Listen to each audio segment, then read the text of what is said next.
नमस्कार। Study for village city channel पर आप सभी का स्वागत है। यह सामान्य अध्ययन का 107वां प्रैक्टिस सेट है और जो लोग नए देख रहे हैं चैनल को सब्सक्राइब जरूर कर लें और जो पहले से जुड़े हैं लाइक शेयर तो बनना ही चाहिए। पहला प्रश्न है, ख्वाजा मोइनुद्दीन चिश्ती किसके शिष्य थे? ख्वाजा अब्दाल चिश्ती के, शाह वलीउल्लाह, मीर दर्द या ख्वाजा उस्मान हारूनी के? जो ख्वाजा मोइनुद्दीन चिश्ती थे ये ख्वाजा उस्मान हारूनी के थे शिष्य। इनके गुरु कौन थे? ख्वाजा उस्मान हारूनी। कहाँ के थे? ईरान के। और जन्म भी इनका ईरान में ही हुआ, ख्वाजा मोइनुद्दीन चिश्ती का 1142 ईस्वी में, 1142 में। और इनकी दरगाह कहाँ है ख्वाजा मोइनुद्दीन चिश्ती की? अजमेर में है। नेक्स्ट है, अगला प्रश्न है, फिरोज तुगलक द्वारा स्थापित दार अल शफा क्या है? दार अल शफा क्या था? एक दानशाला, एक खैराती अस्पताल, एक पुस्तकालय, तीर्थ यात्रियों के लिए एक अतिथि गृह। फिरोज तुगलक द्वारा स्थापित दार अल शफा क्या था? इसको दारुल शफा भी नाम कहा जाता है। एक दानशाला, एक खैराती अस्पताल, एक पुस्तकालय, तीर्थ यात्रियों के लिए अतिथि गृह। यह क्वेश्चन जो है पहले किसी प्रैक्टिस सेट में आ चुका है, किसी वीडियो में। कौन सा रहेगा? एक खैराती अस्पताल था, फ्री सेवा। निम्न में से कौन सी वियतनाम की मुद्रा है? वियतनाम लिखा है, क्या है? वियतनाम नाम, ठीक है। बाहत, डॉग, रुपया, बान, कौन सी मुद्रा है वियतनाम की? डॉग। तीसरा प्रश्न है, क्या हो गया? डॉग है। और यहाँ पर दिया है बाहत कहाँ की है? बाहत है थाईलैंड की, थाईलैंड की बाहत थाईलैंड की है। ये वियतनाम हो गया। और रुपया, रुपया कहाँ है? का मालदीव का, मालदीव का मुद्रा है। बान कहाँ की है? दक्षिण कोरिया की। कहाँ की? दक्षिण कोरिया की बान है। ये मुद्राएं हैं। आगे देखेंगे, निम्न में से मजल फलक शब्द किस खेल से संबंधित है? कौन? मजल फलक खेल किस शब्द जो है किस खेल से संबंधित है? पोलो से, बिलियर्ड्स से, बिलियर्ड्स होना चाहिए, बिलियर्ड्स, हाँ बिलियर्ड्स। आगे राइफल शूटिंग, गोल्फ, किससे है? बिलियर्ड्स से, ठीक है। चौथा प्रश्न है, किससे संबंधित है? मजल फलक, राइफल शूटिंग से है। सॉरी, सी नंबर सही हो जाएगा। नेक्स्ट देखेंगे, निम्नलिखित में से किन अनुच्छेदों को राष्ट्रीय आपातकाल के दौरान निलंबित नहीं किया जा सकता? कुछ अनुच्छेद दिए हैं, जब राष्ट्रीय आपातकाल होगा, इमरजेंसी से होगा, तब किसको किस अनुच्छेद के हिसाब से किसको निलंबित नहीं किया जा सकता? अनुच्छेद 14-15, अनुच्छेद 19-20, अनुच्छेद 21-22, अनुच्छेद 20 और 21। राष्ट्रीय आपातकाल के दौरान किसको निलंबित नहीं किया जा सकता? किसको निलंबित नहीं किया जा सकता? जब राष्ट्रीय आपातकाल है किसके अंतर्गत, किस अनुच्छेद के अंतर्गत? अनुच्छेद 352 के अंतर्गत रहेगा राष्ट्रीय आपातकाल। और इसमें जो बोलने की जो आजादी है 21-22, ठीक है। इसके हिसाब से दोष सिद्ध के संबंध में संरक्षण प्रावधान करता है। ये जीवन के अधिकार की गारंटी प्रदान करता है। 21 क्या करेगा? जीवन के अधिकार की गारंटी प्रदान करेगा। और क्या करेगा? व्यक्ति के जीवन, स्वतंत्रता, गरिमापूर्ण परिस्थिति को संरक्षित करेगा। बोलने की बात नहीं हो गई,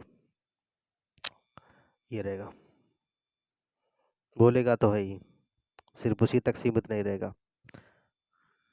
आगे देखेंगे, पंचायती राज संस्था का निर्वाचन किसके द्वारा संपन्न कराया जाता है?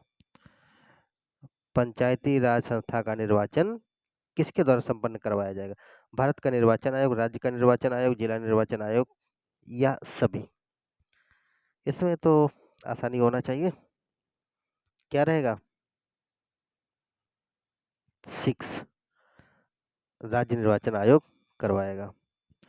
ऊपर वाला प्रश्न कौन था? ये रहेगा, हाँ। इसका जो आंसर रहेगा डी रहेगा, 20-21। आगे देखेंगे, शाखा रहित क्षेत्रों में व्यावसायिक संवाददाताओं बैंक साथी की सेवाओं द्वारा लाभार्थियों को कौन सी सुविधाएं प्राप्त होती हैं? यह लाभार्थियों को अपने गांव में अपने असहाय एवं सामाजिक सुरक्षा लाभ प्राप्त करने योग्य बनाती हैं। यह ग्रामीण क्षेत्रों में लाभार्थियों को धनराशि जमा करने व आहरण करने के योग्य बनाती हैं। केवल एक, केवल दो, एक दो, इनमें से कौन सही है? कौन सही रहेगा? वैसे तो ये दोनों हैं, ये भी रहेगा, ये भी रहेगा। सी नंबर सही हो जाएगा। नेक्स्ट है, 8वां प्रश्न है, कह रहा है कि कथन ए के अनुसार भारत प्राकृतिक रबड़ का निर्यात नहीं करता, जबकि कारण आर भी बता रहा है भारत की प्राकृतिक रबड़ की 97% मांग घरेलू उत्पादन से पूरी होती है।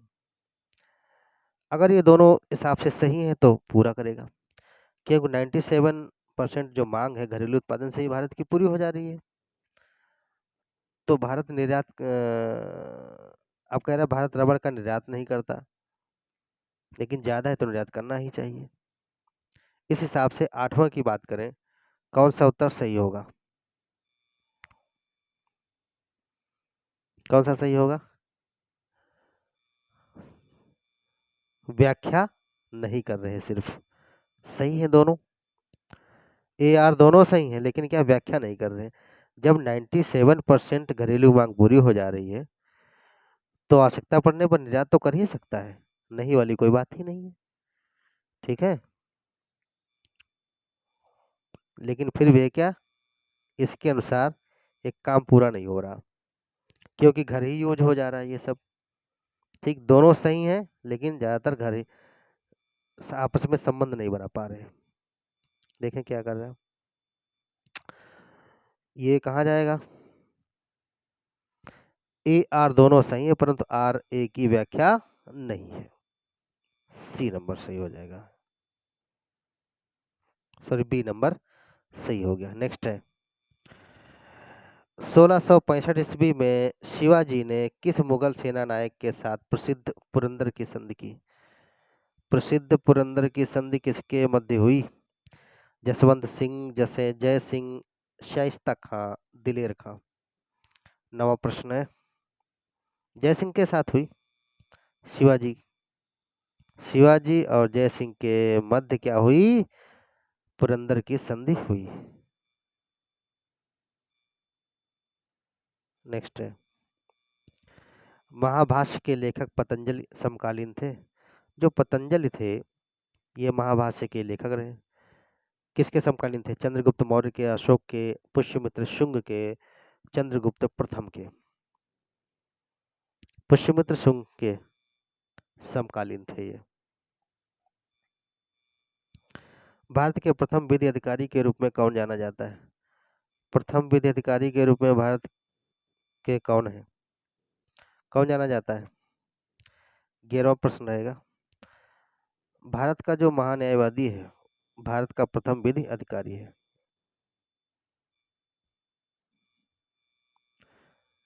निम्नलिखित कथनों में से कौन सा कथन सही नहीं है? सही नहीं है, कौन सा? धन संपत्ति के मामले में राज्यसभा शक्तिहीन है। धन विधेयक की शुरुआत राज्यसभा में होती है। लोकसभा द्वारा पारित किए जाने के बाद राज्यसभा को 14 दिन के भीतर विधेयक को पारित करना होता है। और कह रहा है चौथे के अनुसार राज्यसभा किसी धन विधेयक को पारित कर सकती है अथवा कतिपय पर सिफारिशों के साथ उसे लोकसभा को लौटा सकती है।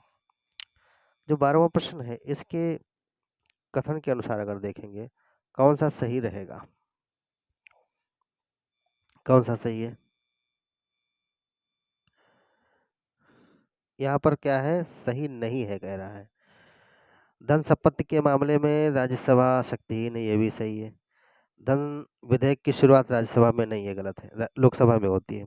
बी नंबर गलत हो गया, यही सही हो जाना चाहिए। लोकसभा द्वारा पारित किए जाने के बाद राज्यसभा किसी बिल को 14 दिनों के भीतर विधेयक को पारित करना होता है, ये भी सही है। राज्यसभा किसी धन विधेयक को पारित कर सकती है अथवा कतिपय सिफारिशों के साथ लोकसभा लौटा सकती है, ये भी सही है। तो नहीं है के अनुसार 3 सही है, लेकिन ये गलत रहेगा, हिसाब से ये सही रहेगा। नेक्स्ट है, ग्राम पंचायत के प्रमुख को उसके कार्यकाल पूरा होने से पूर्व भी पदच्युत किया जा सकता है। ग्राम सभा द्वारा 2/3 बहुमत से प्रस्ताव पारित करने के पश्चात पंचायत प्रमुख को अपना पद छोड़ना पड़ता है। कौन सही है? ग्राम पंचायत के प्रमुख को उसके कार्यकाल पूरा होने के पूर्व भी पदच्युत किया जा सकता है, सही है। 3 वर्ष के बाद ही ऐसा संभव होता है। और ग्राम सभा द्वारा 2/3 बहुमत से प्रस्ताव पारित करने के पश्चात प्रमुख को अपना पद छोड़ना पड़ता है। ये शायद 2 या 3 साल हो गया है, पहले 2 साल था, अब 3 साल हो गया ऐसा। तो ए आर दोनों सही हैं और इसकी व्याख्या भी कर रहा है, ए नंबर ही सही हो जाएगा। निम्न में से कौन से शीतोष्ण घास के मैदान यूरेशिया में पाए जाते हैं? यूरेशिया यानी कि एशिया और यूरेशिया यानी कि एशिया यूरोप,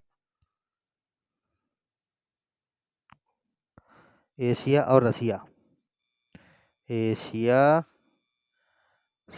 एशिया और रशिया, इसको मिलाकर के क्या बना? यूरेशिया।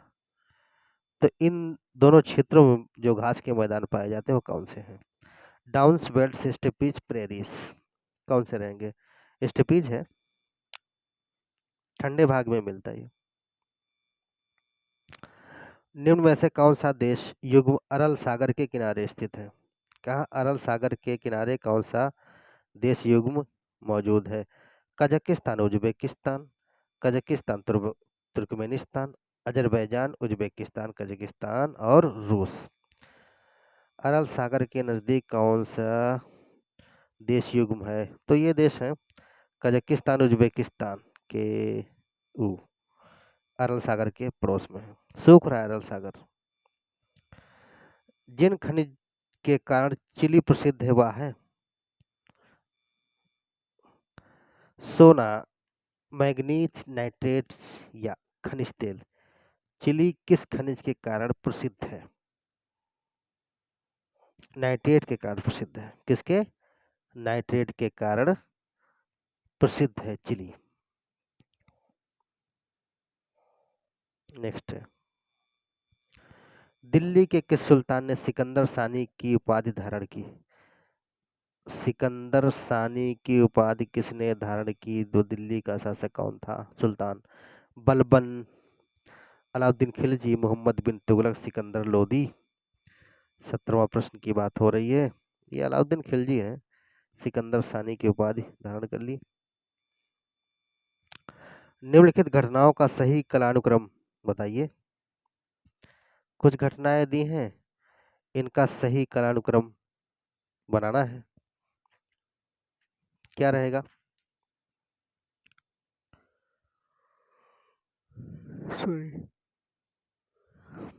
देखिए, बरदौली सत्याग्रह, राजकोट सत्याग्रह, चंपारण सत्याग्रह और नागपुर सत्याग्रह। सबसे पहले कौन हुआ, फिर उसके बाद में कौन हुआ, ये देखना है। 18वां प्रश्न है, कौन रहा है पहले? अनुमान करके आप लोग बता दीजिए,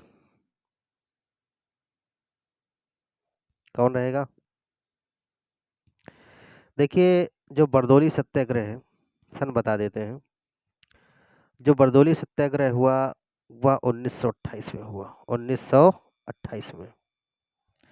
राजकोट सत्याग्रह यह हुआ है मार्च 1939 में, 1939 में। बरदौली सत्याग्रह 1928 में, और राजकोट सत्याग्रह 1939 में। चंपारण कब हुआ? कब हुआ चंपारण? 1917 में आएंगे, 1917। और नागपुर सत्याग्रह 1923, 1923। इस हिसाब से सबसे पहले कौन हो गया? 3। और फिर नागपुर सत्याग्रह, चंपारण सत्याग्रह 1917 में, नागपुर सत्याग्रह यानी कि चौथा 1923 में। और इसके बाद में 1 नंबर यानी कि बरदौली सत्याग्रह, फिर कौन हो जाएगा? 2। 3 4 1 2। कौन सही होगा? 3 4 1 2, डी नंबर सही हो जाएगा। नेक्स्ट है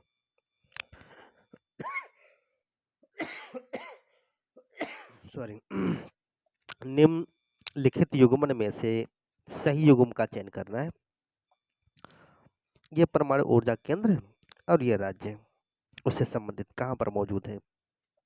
कौन सा परमाणु ऊर्जा केंद्र? कलपक्कम, तारापुर, राणा प्रताप सागर, नरौरा। सही युग्म का चयन करना है।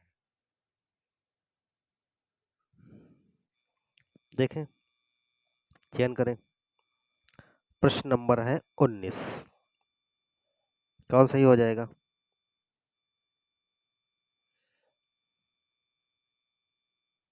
कह रहा है का सही युग्म का चयन करिए।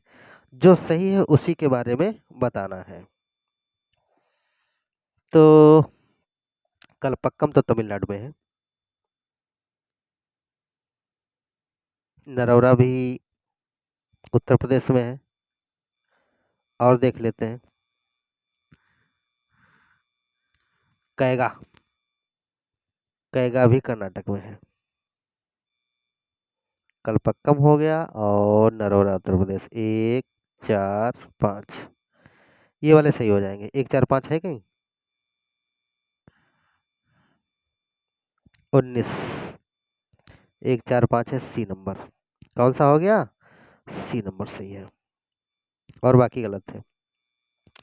दी गई योजनाओं को आरंभ किए गए वर्ष के क्रम यानी कि आरोही क्रम में व्यवस्थित कीजिए। प्रधानमंत्री आवास योजना यानी कि ग्रामीण, स्टैंड अप इंडिया, प्रधानमंत्री जीवन ज्योति बीमा योजना, मेक इन इंडिया। सही विकल्प का चयन करना है। पहले कौन सी रही है? 20 नंबर है। कौन सा सही है?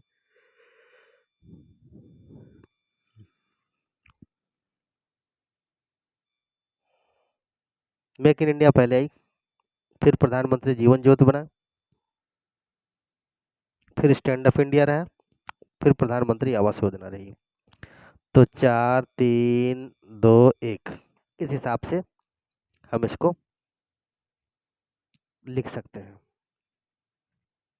ठीक है।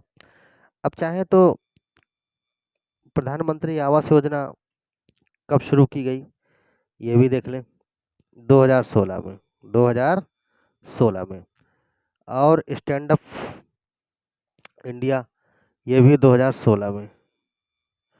लेकिन इसका जो अंतर रहा ये मार्च का रहा है और ये रहा अप्रैल का। ठीक है,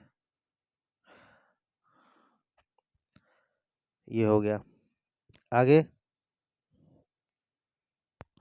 प्रधानमंत्री आवास योजना रहा नवंबर में रहा है। किसमें? नवंबर में। और ये अप्रैल में रहा। आगे देख लीजिए, प्रधानमंत्री जीवन ज्योति बीमा ये कब रहा है? प्रधानमंत्री जीवन ज्योति बीमा 2015 में रहा। मेक इन इंडिया बहुत दिनों से 2014 में जैसे आए उसे शुरुआत कर दी उन्होंने। तो 4 3 2 1 रहेगा। सी नंबर सही हो गया। नीचे दिए गए वक्तव्य कुछ दिए गए हैं। एक कथन को दूसरे कथन को कारण का कहा गया है। आर यानी कि कोई व्यक्ति उपराष्ट्रपति निर्वाचित होने का पात्र तभी होगा जब वह राज्यसभा के सदस्य होने योग्य हो। उपराष्ट्रपति राज्यसभा का राष्ट्रपति होता है, ये तो सही है खैर, ये भी सही है। इस हिसाब से कौन सही होगा? ए आर दोनों सही है और आर ए की व्याख्या भी सही कर पा रहा है। संघ सरकार के संदर्भ में निम्न कथनों पर विचार कीजिए। कैबिनेट सचिव की सलाह पर प्रधानमंत्री द्वारा भारत सरकार के मंत्रालयों विभागों का सृजन किया जाता है। और कह रहा है प्रत्येक मंत्रालय को प्रधानमंत्री की सलाह पर भारत के राष्ट्रपति द्वारा किसी मंत्री को प्रदान किया जाता है। उपरोक्त कथनों में से कौन सा सही रहेगा? कौन सही रहेगा? सही है कि सही नहीं है? सही है की बात हो रही है। अगर हम सही है की बात करेंगे तो इसमें ऊपर वाला तो सही नहीं लग रहा, नीचे सही है। प्रधानमंत्री प्रत्येक मंत्रालय को प्रधानमंत्री की सलाह पर भारत के राष्ट्रपति द्वारा मंत्री पद प्रदान किया जाएगा। मंत्री पद प्रदान किया जाएगा, ये रहा। प्रधानमंत्री जो चाहे उसको मंत्रालय दे दें और सभी के साथ मिल करके, लेकिन राष्ट्रपति ही तो मंजूरी देंगे, शपथ दिलाएंगे। आगे देखेंगे, भारत में 821/2 डिग्री पूर्व को मानक यामोत्तर माना गया है। इसे यानी कि सॉरी 82.5 डिग्री, ठीक है। यहाँ पर ये क्या लिखने का तरीका थोड़ा हो गया, एक ऐसे 82.5 डिग्री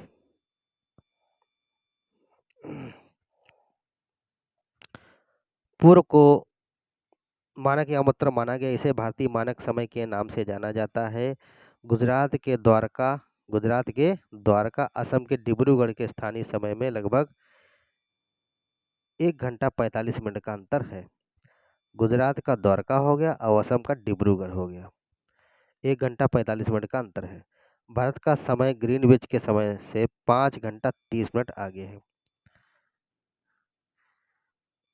प्रश्न नंबर है 23।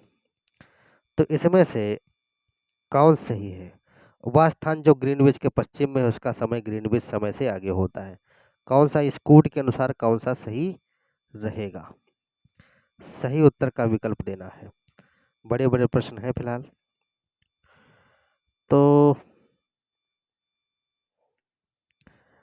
भारत में यानी कि 82 डिग्री हाफ मिनट्स, ठीक है, पूर्व को मानक यामोत्तर माना गया है, भारत का मानक समय जाना जाता है।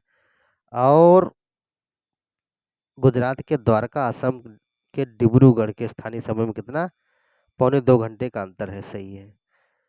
और ये भी सही है, ग्रीनविच समय से 5.5 मिनट आगे, 5.5 घंटा कह लें, 5 घंटा 30 मिनट आगे है भारत का समय, ये भी सही है। तो 1 2 3 कहीं मिलना है क्या? ये नंबर सही हो जाएगा। सूची 1 को सूची सेकंड से मिलान करना है।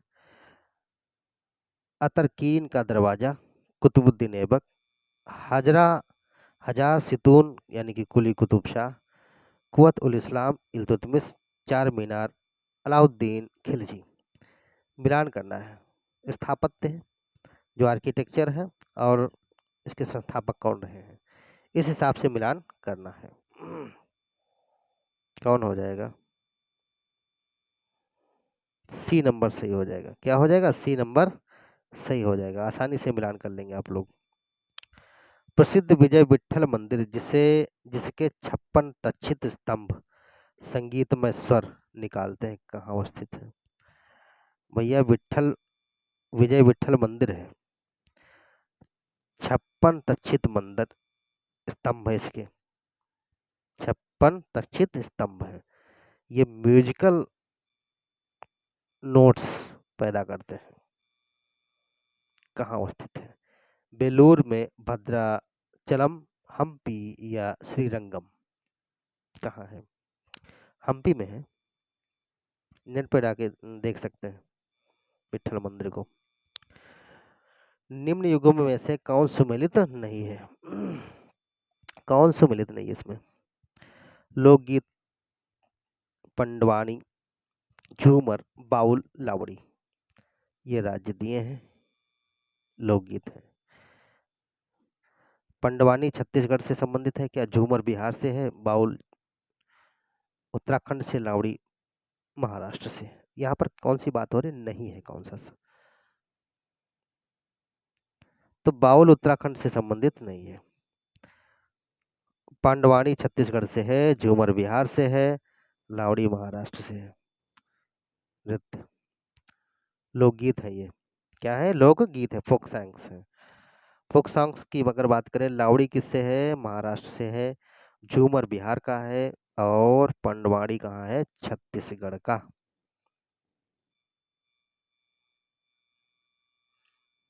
अगला देखेंगे।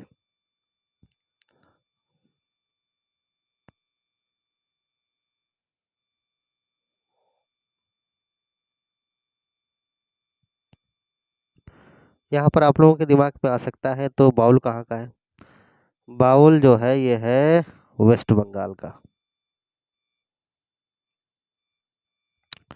निम्न कथनों में से कौन सा कथन है? चुनाव कीजिए। भारत के पूर्वी पश्चिम घाट नीलगिरी में आकर मिलते हैं। भारत की मानक मध्याह्न रेखा और कर्क रेखा एक दूसरे को छत्तीसगढ़ में काटती है। आंध्र प्रदेश की न्यायिक राजधानी अमरावती है। कूट का मिलान करना है इसमें से। 27 कौन सा सही हो जाएगा?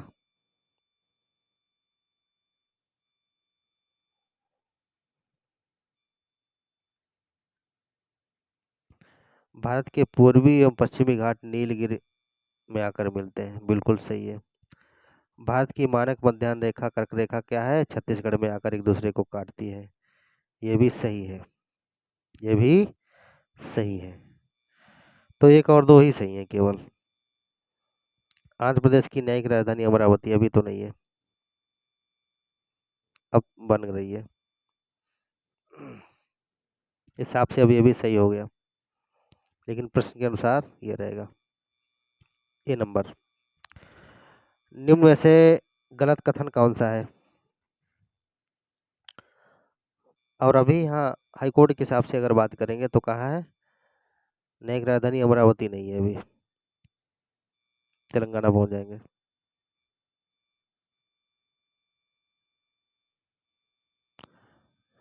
निम्न में से गलत कथन कौन सा है?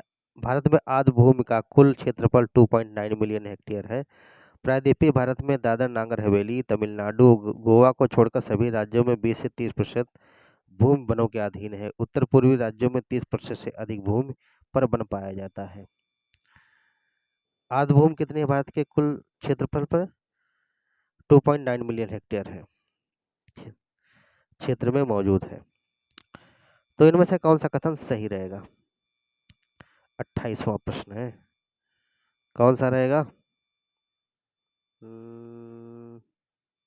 ये रहेगा। भारत में आर्द्र भूमि का कुल क्षेत्रफल 2.9 मिलियन हेक्टेयर है। बाकी दो तो मैच नहीं कर रहे। निम्न में से असत्य युग्म को चयन करना है। कौन सा असत्य युग्म होगा? डेन्यूब नदी यूरोप महाद्वीप, रियो ग्रांडे नदी उत्तरी अमेरिका महाद्वीप, ला प्लाटा नदी दक्षिण अमेरिका महाद्वीप और सल्विन नदी अफ्रीका महाद्वीप। 29 नंबर हो गया। असत्य की बात हो रही, यानी कि नहीं है सम्मिलित, युग्म सुमेलित नहीं है। देखिए, डेन्यूब नदी यूरोप महाद्वीप, रियो ग्रांडे नदी उत्तरी अमेरिका महाद्वीप में, ला प्लाटा नदी दक्षिणी अमेरिका महाद्वीप में, जो साल्विन नदी है ये अफ्रीका महाद्वीप में नहीं है। असत्य की बात करेंगे, ये सही हो जाएगा, डी नंबर। निम्न में से कौन भारत का सबसे पुराना संयुक्त स्टॉक बैंक है? भारत का सबसे पुराना स्टॉक बैंक कौन सा है? Allahabad bank, bank of Baroda, yes bank या पंजाब नेशनल बैंक? तो ये इलाहाबाद ही रहेगा, सबसे पुराना स्टॉक बैंक इनमें से इलाहाबाद बैंक है। ये थे 30 प्रश्न थे। चैनल को जरूर सब्सक्राइब करें भाई, देखेंगे तो जरूर परीक्षा निकलेगी, पढ़ते जाइए।